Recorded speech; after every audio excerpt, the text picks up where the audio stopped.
From atoms to galaxies, breaking the chain. Unlock the universe, NoodleBrain. Hey, what's inside your head? Tiny thoughts, big ideas. Let's go explore instead. Think it, twist it, turn it insane. Welcome to NoodleBrain. From trees to paper. Hey, NoodleBrains! I'm just writing some notes in my NoodleBrain Facts notebook. And check this out. I just made this awesome paper art from tiny strips of paper. But have you ever stopped and thought, where does all this paper come from? I mean, I use it for my school notes, for drawing my crazy ideas, for reading my favorite stories, even for writing secret messages to my friends. Paper is everywhere in my life. And I bet it is in yours too. So, what if I told you this notebook, this drawing, even this page, used to be a tree? Yup, a tall, leafy, standing in the forest tree. Shh, come closer, explorers. I'm about to read you a very special story. A story hidden inside every page of this book. Long before books were written, before pencils scratched across pages, and before stories were printed and shared, there stood a tree unlike any other. His name was Mr. Whisperwood. He grew in the heart of an ancient forest where the wind didn't just blow, it whispered secrets. Every breeze carried stories, laughter from children, dreams from faraway lands, and tales waiting to be told. And Mr. Whisperwood listened. He listened for hundreds, even thousands of years. His leaves shimmered with stories, his bark held memories, and deep inside his trunk, every story he had ever heard was waiting to be shared with the world.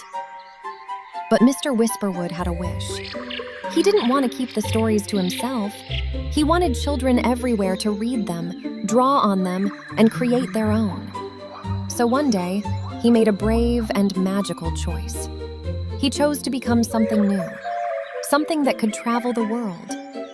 He chose to become paper. Hold on. Paper is in fact made from the wood we get from trees. But that's not how it works at all. Let's explore the facts instead. Get ready, because we're turning trees into paper. Paper doesn't come from random trees in wild forests. Nope.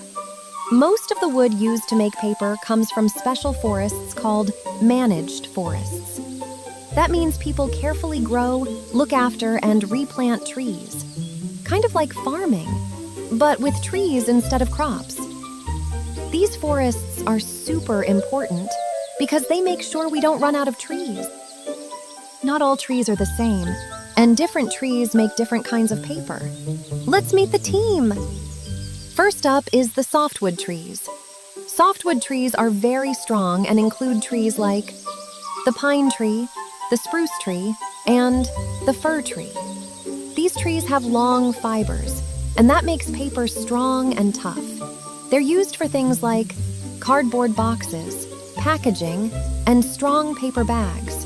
Basically, anything that needs to be extra sturdy. Next up, we have the hardwood trees, the smooth ones. Hardwood trees are trees like the eucalyptus tree, the birch tree, and the aspen tree. These trees have short fibers, which makes paper smooth and soft. These type of trees are perfect for making books, notebooks, and printer paper. So when you're writing or drawing, you're probably using hardwood paper. Once the trees are mature, they are carefully cut down. The logs are then loaded onto trucks and trains and transported to the paper mill, where the rest of the process is carried out. Let me introduce you to a paper mill. A paper mill is a big factory where materials like wood, recycled paper, and other plant fibers are turned into the paper we use every day. Inside a paper mill, there are huge machines working together like a team. Now that the logs have arrived at the paper mill, they are put into a giant spinning machine called a debarker. This machine spins and spins the logs until all the bark comes off, kind of like peeling a banana. And guess what? That bark doesn't go to waste. It's often used as fuel to power the factory. Next, the logs go into a super powerful chipper machine. Chomp! Chomp!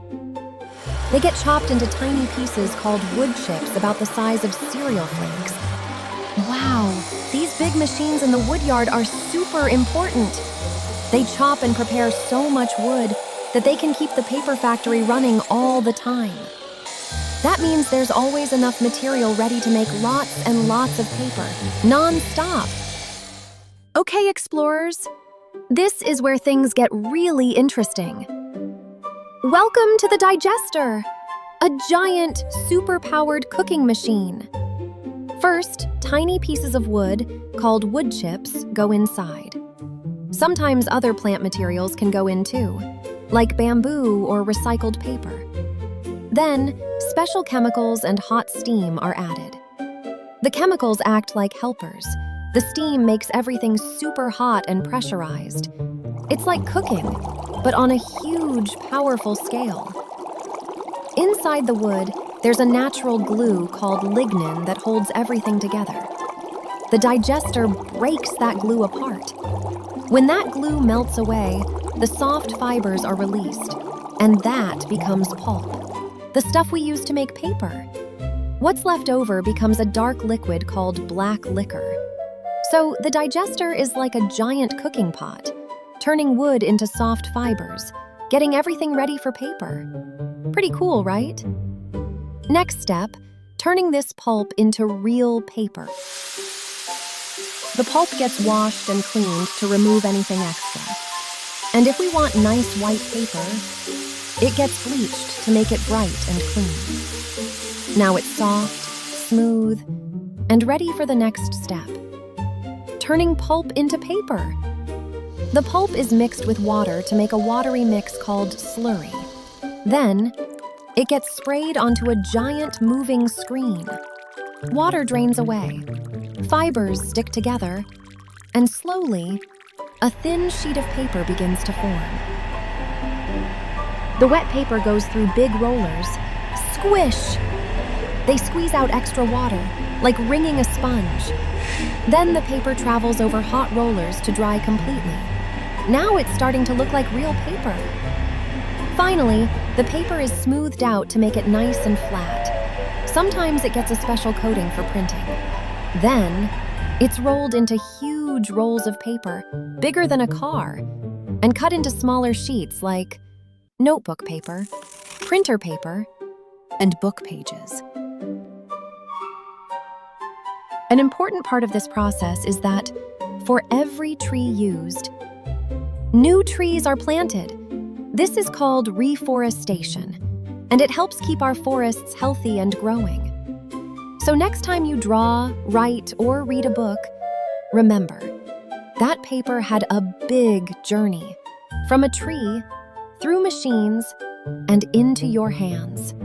So be gentle with your paper, reuse it, recycle it, use it wisely, because if we take care of our paper and recycle what we can, the story can continue, again and again, forever.